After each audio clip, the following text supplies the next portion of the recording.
1절입니다. 이에 솔로몬이 여호와의 언약궤를 다윗성 곧 시온에서 메어 올리고자 하여 이스라엘 장로와 모든 지파의 우두머리 곧 이스라엘 자손의 족장들을 예루살렘에 있는 자기에게로 소집하니 이스라엘 모든 사람이 다 에다니몰 곧 일곱째 달 절기에 솔로몬 왕에게 모이고. 자, 오늘 본문의 내용은 이제 두 가지입니다. 크게 보면 한 가지고요. 자, 어제까지 이제 성전이 완공이 됐죠. 성전이 완공이 되고 여호와의 언약궤를 다윗성에서 이 성전 안으로 옮기는 내용이 나오고, 그렇게 언약궤를 다 옮겼을 때 여호와의 영광이 그곳에 임하는 그 내용을 우리가 오늘 살펴보겠습니다. 자, 1절 말씀은 이제 솔로몬이 여호와의 언약궤를 다윗성 곧 시온에서 메어 올리고자, 예루살렘의 성전 안으로 메어 올리고자 이제 가져온다 이 말이죠. 자, 언약궤는 계속 이동하고 있었습니다, 여러분. 시내산에 있다가 시내산에서 만들었죠. 그 다음에 이스라엘 백성과 함께 광야를 지나서 가나안 땅에 들어가서 제일 먼저 있었던 것이 실로라는 곳에 언약궤를 보관해 뒀죠. 잠깐 베델이 있었던 적도 있고요. 나중에는 블레셋과 전쟁하다가 이 전쟁 때 이걸 들고 나갔다가 전쟁에 패하고 빼앗기게 되죠. 그런데 블레셋이 이제 그걸 가지고 오는 순간부터 계속 안 좋은 일이 생기는 거죠. 그래서 이 언약궤를 돌려보냅니다. 그래서 이제 기럇 여아림이라는 곳에 아비나답의 집에 이 언약궤가 보관되어 있었습니다. 그리고 나중에는 이제 사울 시대에는 노비라는 곳에도 있었고요. 다윗이 왕이 되고 나서 이제 이것을 가지고 오죠. 가지고 와서 언약궤는 다윗성 안에 보관해 두고, 이제 나머지 성막의 기구들은 이제 저 기브온 산당에 그렇게 보관해 두었습니다. 자, 그래서 이제 솔로몬이 성전이 완공됐기 때문에 다윗성 안에 있던 이 언약궤를 가지고 이제 예루살렘 성전 안으로 이렇게 가져오는 그런 내용이고, 이제 봉헌식을 하는 거죠. 언약궤가 들어오면서 성전 봉헌식을 하는 겁니다. 자, 언제 이것을 했느냐 하면 2절에 보면 에다니몰 일곱째 달. 에다니몰은 7월 일곱 번째 달을 말합니다. 이들의 종교력을 이제 에다니몰 이렇게 말하죠. 자, 7월이고 7월 달에는 여러분 중요한 절기들이 있습니다. 이스라엘에게는. 이스라엘에게 7월은 신년과 같아. 우리로 말하면 1월과 같습니다. 나팔절, 신년이 시작되는 나팔절이 있고, 대속제일이 있고, 또 초막절이 있죠. 역대하에 보면은 이 기간이 한 일주일 됩니다. 그래서 아마도 초막절 전에 오늘 이 봉헌식을 하지 않았나 그렇게 봅니다. 그런데 이제 우리 6장에 보면 성전 완공은 언제 됐냐면 솔로몬 제11년 즉위 11년 8월에 했다 이렇게 되어 있습니다. 8월 8째 달에. 근데 오늘 봉헌식은 보면 7째 달에 한 거죠. 그러면 완공은 했고 1년 뒤에 다음 해 7월에 오늘 봉헌식을 했다는 걸 알 수 있습니다. 그래서 봉헌식 하는데 벌써 거의 1년이 걸린 거죠. 자, 그래서 시기적으로는 완공하고 1년 뒤에 7월 달에 했다 이렇게 생각하시면 되겠습니다. 3절 이스라엘 장로들이 다 이름에 제사장들이 궤를 매니나 여호와의 궤의 회막과 성막 안의 모든 거룩한 기구들을 메고 올라가되 제사장과 레위 사람들이 그것들을 메고 올라가매. 자, 사람들이 이제 다 모이니까 제사장과 레위 사람들이 언약궤와 성막에 있는 거룩한 것들을 다 메고 올라갔다 이렇게 됐죠. 자, 여러분 1절, 3절, 4절에 보면 공통으로 나오는 단어들이 있죠. 메고, 메어, 매니라. 어깨에 메고 갔다 이 말입니다. 자, 그래서 언약궤와 이 성막의 기구들을 들고 가고 뭐 수레에 싣고 옮긴 게 아니라 다 이렇게 제사장과 레위들이 어깨에 메고 갔다 이런 말입니다. 자, 왜 이 무거운 것들을 다 메고 갔을까요? 우리는 잘 알고 있죠. 솔로몬도 잘 알고 있습니다. 아버지 다윗이 이 언약궤를 다윗성에 가져오기 위해서 새수레에 싣고 오다가 소가 뛰는 바람에 떨어지려는 언약궤를 붙잡으려다가 우사가 죽은 일이 있었죠. 솔로몬이 이걸 기억하고 있는 겁니다.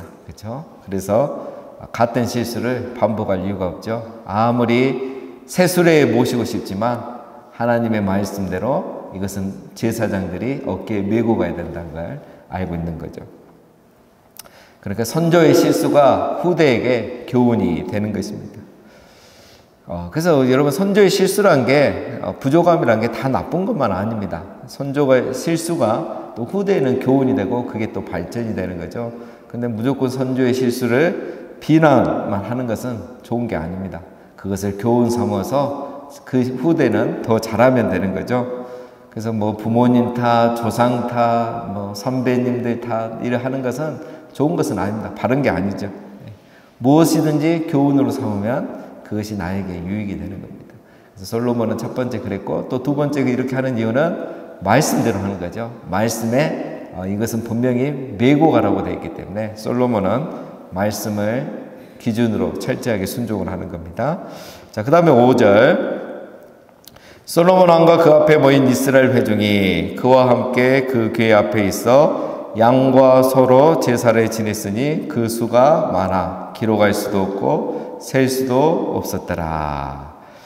자, 이제 봉헌식을 하면서 양과 소를 가지고 제사를 드리는데 그 수가 너무 많아서 셀 수가 없을 정도로 기록할 수도 없었을 정도였습니다. 자, 역대하 7장 5절을 보면 이때 솔로몬이 드린 제물의 수가 나옵니다. 소가 2만 마리요 양이 12만 마리라. 그렇죠. 이렇게 키우는 사람도 없는데 소가 2만 마리, 양이 12만 마리입니다. 여러분, 그럼 이거를 금액으로 환산하면 우리는 이걸 돈으로 계산해야 빨리 이해가 되잖아요. 소 한 마리가 한 400만 원, 500만 원 하더라고요.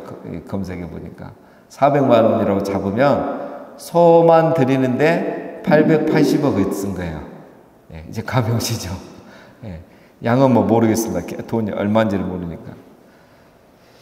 자, 여러분 다윗은 어떻게 했습니까? 다윗은 그 이제 두 번째 다시 언약궤를 가져올 때 제사장 레위인들이 어깨에 메고 6걸음을 이동하면 그 앞에서 소와 살찐 송아지로 제사를 드렸어요. 솔로몬은 하여튼 스케일이 커요. 뭐 제사 드리면 1000번째고 또 오늘 봉헌식도 이렇게 소 4만 마리, 그죠? 소 2만 마리.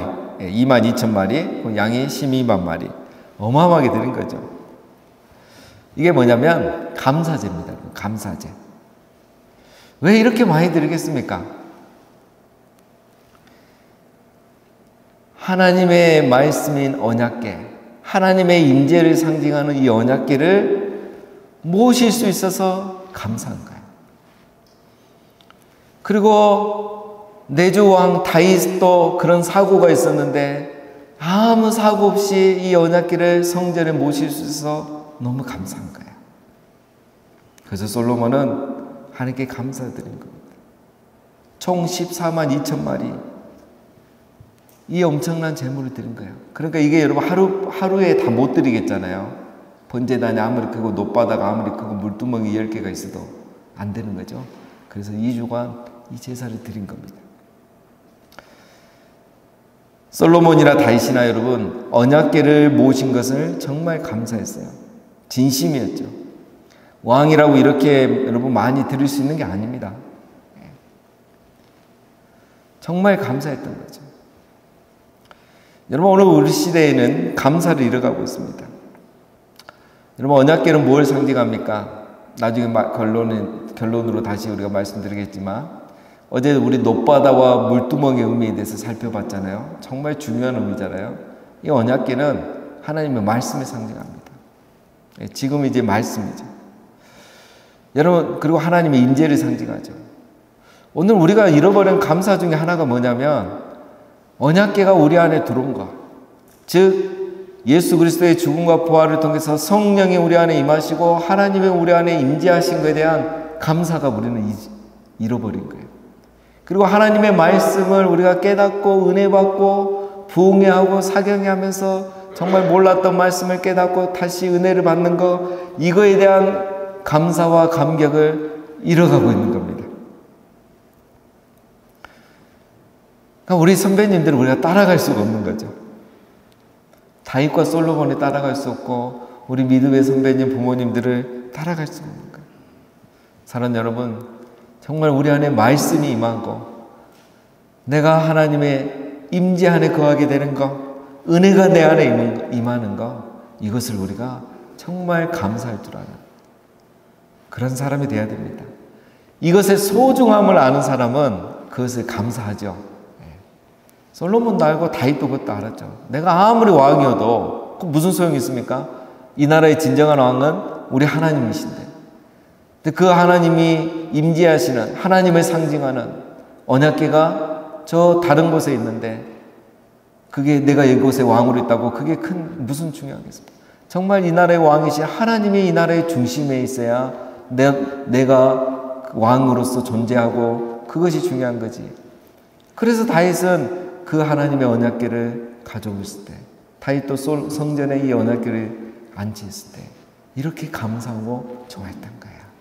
우리가 정말 말씀을 사랑하고 하나님의 임재를 사모하며 은혜 받은 거, 말씀 깨달은 거, 말씀을 받은 게 정말 감사가 넘치는 겁니다. 늘 우리가 우리 안에 임한 이 언약궤, 즉 우리 안에 임한 성령, 그 성령으로 말미암아 내가 받는 은혜와 말씀, 이것들을 귀하게 여기고 항상 감사하는 우리 모두가 되시기를 주님의 이름으로 축원드립니다. 6절입니다. 제사장들의 여호와의 언약궤를 자기의 처소로 메어 드렸으니 곧 성전의 내소인 지성소 그룹의 날개 아래라. 그들이 그 궤의 처소 위에서 날개를 펴서 궤와 그 채를 덮었는데, 자, 제사장들의 언약궤를 메서 자기의 처소, 즉 언약궤의 처소 지성소로 옮긴 겁니다. 지성소에 보니까 그룹들의 날개 아래 두었다 이렇게 되어 있습니다. 그러니까 원래 언약궤 위에 이 그룹이 2개 있죠. 근데 오늘 이 솔로몬 성전에는 보면 이 지성소 안에 또 그룹을 세우는 거예요. 천사를. 근데 이 천사가 그냥 이렇게 서 있는 게 아니고 이제 날개를 이렇게 딱 펴고 있죠. 이 그룹이라는 건 천사를 말하는 거예요. 천사가 2 날개를 이렇게 쫙 펴고 있죠. 이쪽에 하나, 저쪽에 하나. 그러면 언약궤는 이 사이에 있는 겁니다. 그러니까 이쪽 천사의 한쪽 날개, 저쪽 천사의 한쪽 날개, 그 2 날개 아래 그 밑에 딱 아래에 두었다. 이런 말이 지금 6절, 7절 말씀입니다. 자, 여러분 이 그룹의 높이가 얼마냐면 10규빗이에요. 그러니까 4.5m입니다. 그리고 날개의 크기가 얼마냐면 이 날개 한쪽 날개가 10규빗, 4.5m예요. 그러니까 9m 밑에 아래 있는 거죠. 높이는 4.5m고. 그러니까 이 그룹 천사도 엄청 크게 만들어 놓은 겁니다.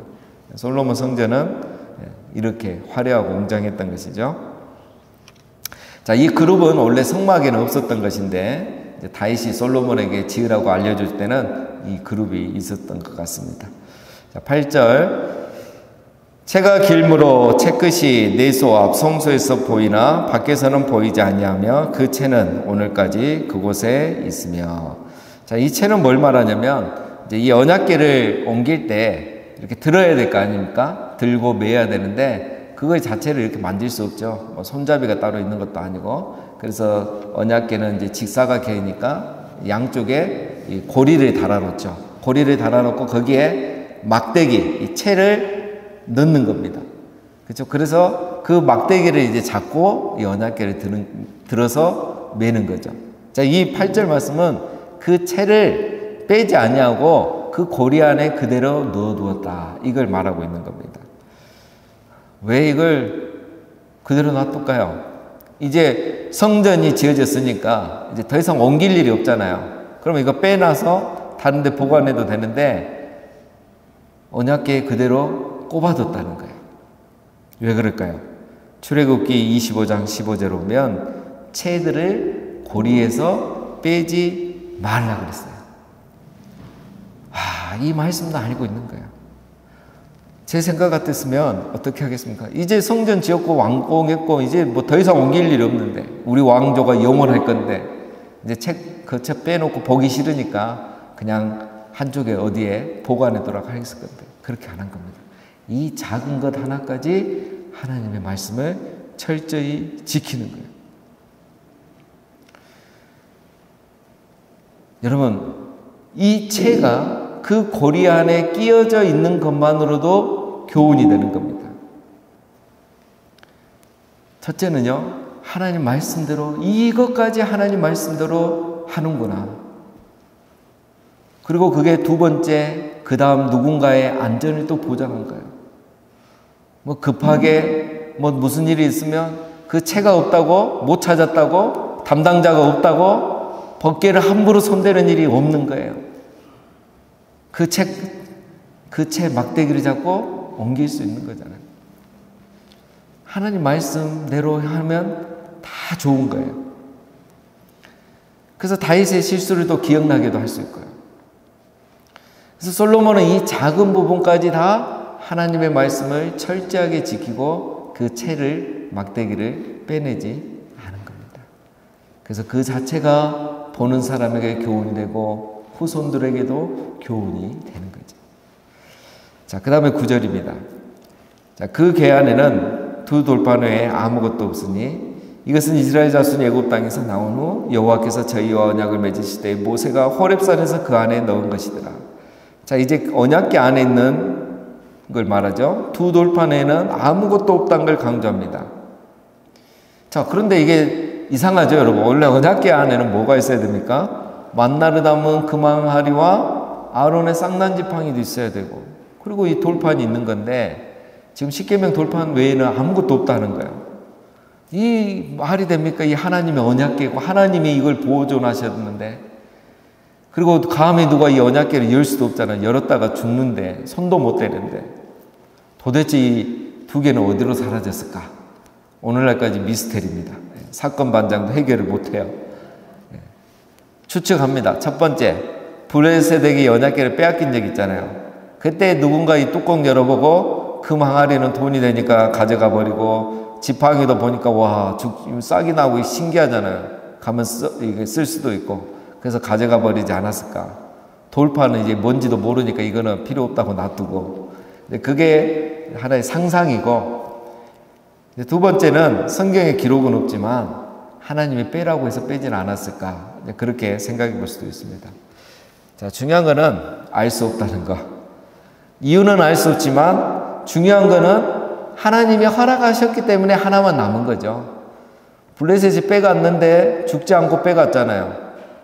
그것도 하나님이 허락하셨다는 거잖아요. 뭐 우사도 죽었는데, 그 선한 마음을 하는 우사도 죽었는데, 그 다음에 뭐 하나님이 빼라고 했으면 또 허락하신 일이고요. 자, 근데 왜 이 두 가지는 빼도록 또 없어지도록 하나님 허락을 하셨는가 했을 때, 자, 여러분 이 두 가지가 의미하는 게 있죠. 돌판과는 다르죠. 이 두 가지는 둘 다 하나님의 특별 은총을 설명하는 겁니다. 만나를 담은 금 항아리, 만나는 무엇입니까? 하나님의 기적이죠. 하늘에서 일용할 양식이 내리는 특별 은총이죠. 아론의 쌍난지팡이도 하나님이 사람을 부르시고 세우실 때 이 특별 은총으로, 우리가 뭐 투표해서 세우고 누가 사람이 되고 리더가 되고 이런 게 우연인 것 같이 보이지만 하나님의 섭리가 있단 말이에요. 근데 우리가 그걸 몰라요. 안 믿어요. 그러니까 아론의 쌍난지팡이 이 특별 은총을 통해서 그런 걸 보여준 거예요. 오늘 여호와의 영광, 구름도 마찬가지고요. 그럼 오늘 이게 의미하는 게 뭐냐? 이제 특별 은총은 사라지고 뭐만 남았다? 말씀만 남았다는 거예요. 이게 바로 하나님이 주려는 메시지라는 겁니다. 이제는 이스라엘 백성을 이끌어가는 것은 무엇이다? 말씀이라는 거예요. 하나님의 말씀이 이 백성을 이끌어간다는 걸 이제 보여주는 겁니다. 그래서 그 안에 두 돌판만 있다는 것도 알게 된 거예요. 처음에는 기적이 필요했지만 나중에는 말씀이 더 중요한 거예요. 자, 여러분 우리가 처음 신앙생활 할 때도 그렇잖아요. 처음에는 기적도 있고 뭐 기도응답도 많고 막 은혜, 예배만 되면 눈물 나고 은혜 받고, 어느 순간은 그게 천천히 없어지잖아요. 그게 나쁜 게 아니에요. 원래 그렇게 돼요. 그래서 이제는 뭘 잡아야 된다? 말씀을 잡아야 된다는 거예요. 말씀을 공부하고 연구하고 열심히 듣고 깨달아서 거기서 은혜를 받고 그 말씀이 나를 이끌어 가야 되는 거예요. 그래서 여러분 사도행전에도 보면 뒤에 갈수록 기적이 없습니다. 처음에만 기적이 있죠. 뒤에 가면 없어요. 사도 바울도 마찬가지예요. 나중에 다 뭡니까? 서신서에 보면 뭐 기적에 대해서 얘기 나옵니까? 안 나오잖아요. 다 말씀이잖아요. 그렇게 가게 되어 있는 거예요. 이제는 금 항아리와 아론의 쌍난지팡이는 없습니다. 이제는 십계명 두 돌판 여호와의 말씀이 우리를 이끌어 가는 것입니다. 그래서 가장 중요한 건 여호와의 말씀이에요. 그래서 우리가 말씀을 배우고 말씀을 들을 때에 우리의 혼과 영과 골수까지 있는 그 죄들을 깨닫고 놋바다에서 손과 발을 씻는 삶. 예, 그래서 우리가 지성소 안에 들어가서 하나님을 만날 수 있는 겁니다. 그런데 이 말씀으로 우리의 영과 혼과 골수의 죄를 깨닫지 않고 손을 씻지 않으니까 그 다음이 없는 거죠. 어제 우리가 함께 나눴습니다. 예, 마지막 10절입니다. 제사장이 성소에서 나올 때에 구름이 여호와의 성전에 가득하며 제사장이 그 구름으로 말미암아 능히 서서 섬기지 못하였으니 이는 여호와의 영광이 여호와의 성전에 가득함이었더라. 예, 언약궤를 이제 다 모시고 봉헌제가 딱 끝나니까 하나님의 영광이 임한 거예요. 영광이 임했는데 구름이 가득한 거예요. 그래서 제사장도 서 있지 못하고 뭐 제대로 걷지 못할 정도로 구름이 꼈다는 거죠. 이거는 하나님의 영광이 임했다는 걸 보여줍니다. 그 사람이 이제 몰라요, 이게. 그러니까 하나님이 그냥 가식적으로 보여준 겁니다. 예, 아론의 쌍난 지팡이 이런 것처럼 특별 은총으로 이렇게 보여주는 거죠. 자, 여러분 여호와의 영광이 언제 임했습니까? 예, 성막이 건물이 완성될 때 임한 게 아니죠. 언제 임했죠? 여호와의 언약궤가 들어왔을 때. 성전의 완공은 건물의 완공이 아니고 언약궤가 제자리에 왔을 때입니다.